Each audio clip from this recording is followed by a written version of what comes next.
Je suis dans Illustrator. Je crée rapidement un document CMJN. Ce CMJN est prévu pour quel matériel? Bon, tant que je n'ai pas encore mis de couleur dedans, ce n'est pas très grave de se soucier de savoir pour quel matériel ce document est prévu.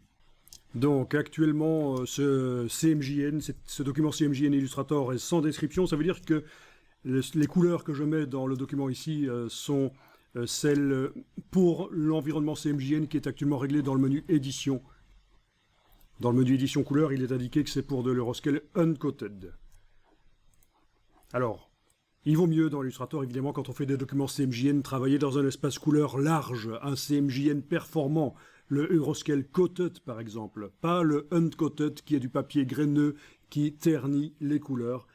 Pourquoi démarrer un CMJN dans du uncoated? Peut-être parce que vous êtes certain que vous n'allez jamais avoir besoin d'une version plus avec des couleurs plus vives, que ça ne sera jamais imprimé sur du papier coated. Oui, pourquoi pas.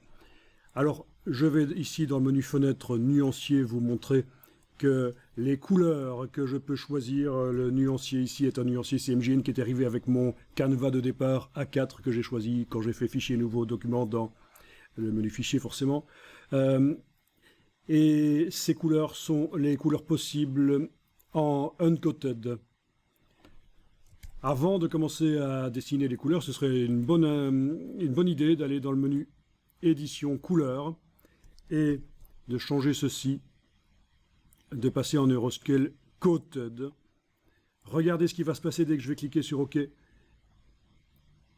Les couleurs vont se modifier dans le nuancier. Voilà, elles sont devenues plus vives. Je vous remontre ici édition couleur. Quand je suis en uncoated, ce sont des couleurs CMJN, mais vraiment ternes, telles qu'on les obtient sur du papier non couché, sur du papier graineux, sur des papiers uncoated. Uncoated, ça veut dire non couché. Voilà, elles sont ternes.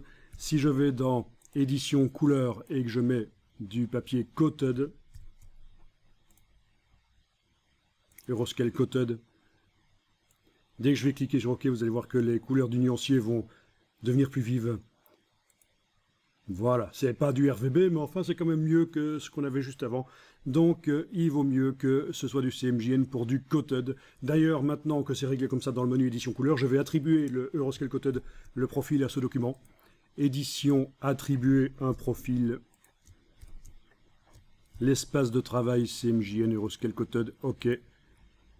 Et voilà, comme ça, si je l'enregistre, le profil sera intégré au document et Illustrator par la suite reconnaîtra qu'il s'agit d'un document pour ce matériel-là. Et également InDesign reconnaîtra ça, donc c'est vraiment important.